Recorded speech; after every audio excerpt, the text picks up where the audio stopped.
നമസ്തേ.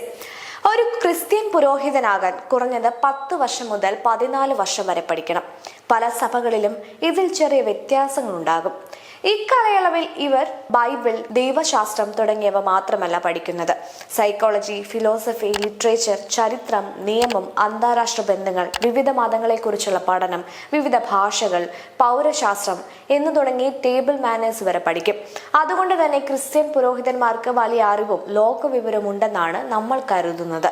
കഴിഞ്ഞ ദിവസം വോട്ട് ചെയ്ത ശേഷം ഒരു ക്രിസ്ത്യൻ ബിഷപ്പ് പറഞ്ഞത് ഇനി ഇന്ത്യയിൽ ഒരു തിരഞ്ഞെടുപ്പ് ഉണ്ടാകുമോ എന്നായിരുന്നു. സത്യത്തിൽ അദ്ദേഹത്തോടല്ല സഹതാപം തോന്നിയത്, അദ്ദേഹത്തിന്റെ സഭയോടാണ്. ഇത്രയും വിവരമില്ലാത്ത ആളുകളെയൊക്കെയാണല്ലോ ഇവർ പുരോഹിതന്മാരായും ബിഷപ്പുമാരുമായും ഒക്കെ വാഴിക്കുന്നത് എന്നോർത്ത്. അയാളുടെ ഉള്ളിൽ അടിഞ്ഞുകൂടിയ രാഷ്ട്രീയമാണ് പുറത്തു വന്നത് എന്നാണ് ആദ്യം കരുതിയത്. പക്ഷേ അയാൾ ഒരു സാമാന്യ ബോധമില്ലാത്ത ആളാണ് എന്ന് പഴയൊരു സംഭവം ഓർത്തപ്പോൾ മനസ്സിലായി. അത് അവസാനം പറയാം.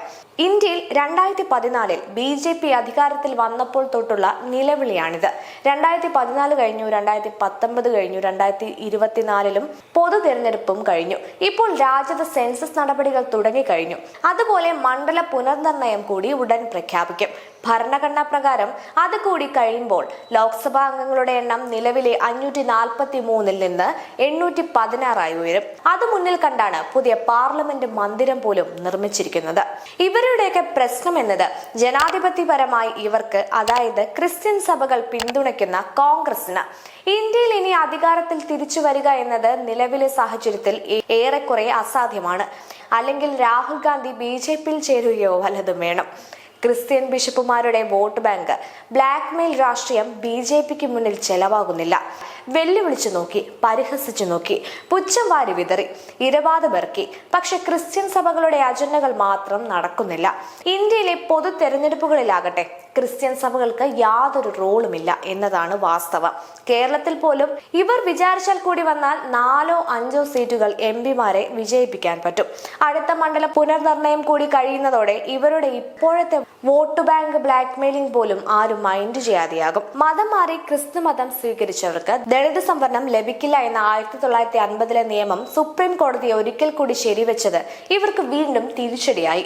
ലഭിക്കുന്ന വിദേശ പണത്തിന്റെ കണക്കുകൾ കൃത്യമായി കാണിക്കണം എന്നുകൂടി കേന്ദ്ര സർക്കാർ പറഞ്ഞതോടെ ഇവരുടെ കിളി മുഴുവൻ പോയി. കേരളത്തിൽ ഇത്തവണ കോൺഗ്രസ് വിജയിച്ചാൽ ഇവർക്ക് ജനാധിപത്യത്തിൽ താൽക്കാലിക വിശ്വാസം തിരിച്ചു കിട്ടുമായിരിക്കും. പക്ഷേ കേരളത്തിൽ BJPക്ക് സീറ്റൊന്നും കിട്ടുകയുമരുത്. അതുപോലെ ഇന്ത്യയിൽ BJP തിരഞ്ഞെടുപ്പിൽ തോൽക്കുമ്പോൾ ഇവർക്ക് അത് ജനാധിപത്യത്തിന്റെയും ഭരണഘടനയുടെയും വിജയമാണ്.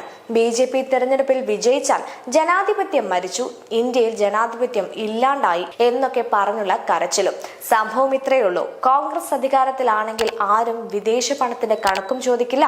കച്ചവടം നടക്കും, റോബിൻമാർക്കും ഫ്രാങ്കോമാർക്കും വിലസി നടക്കുകയും ചെയ്യാം. അതുപോലെ ഭരണത്തിൽ നയരൂപീകരണത്തിൽ യഥേഷ്ടം ഇടപെടുകയും ചെയ്യാം.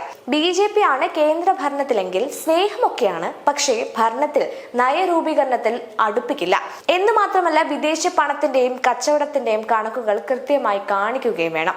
ഈ ഡയലോഗ് അടിച്ച മെത്രാൻ സാമാന്യ ബോധമില്ലാത്ത ആളാണ് എന്ന് പറയാൻ കാരണമായ സംഭവം പറയാം. കള്ളപ്പണ കേസിലെ നടപടി ഒഴിവാക്കാൻ 15 ലക്ഷം രൂപ ഓൺലൈൻ തട്ടിപ്പുകാർ കേരളത്തിലെ ഒരു ബിഷപ്പിൽ നിന്ന് കവർന്നു എന്ന സംഭവം ഓർക്കുന്നില്ലേ? കള്ളപ്പണ കേസിൽ ഒഴിവാക്കാൻ എന്ന പേരിൽ 15 ലക്ഷം രൂപ പിഴയടയ്ക്കണമെന്ന് ഭീഷണിപ്പെടുത്തിയപ്പോൾ ആ പണം നൽകിയ കക്ഷിയാണ് TR. കള്ളപ്പണ ഇടപാടിൽ പങ്കില്ലെങ്കിൽ പിന്നെ എന്തിനാണ് 15 ലക്ഷം രൂപ കൊടുത്തതെന്നൊന്നും ചോദിക്കരുത്. ചോദിച്ചാൽ ഉടൻ ന്യൂനപക്ഷ പീഡനം, ഇന്ത്യയിൽ മതസ്വാതന്ത്ര്യമില്ല, ജനാധിപത്യം തകർന്നു, പൗരാവകാശം ഇല്ലാതായി എന്നൊക്കെ പറഞ്ഞ് ഇരവാദമിറക്കി മോങ്ങാൻ തുടങ്ങും. വെറുതെ നമ്മളായിട്ട് എന്തിനാ?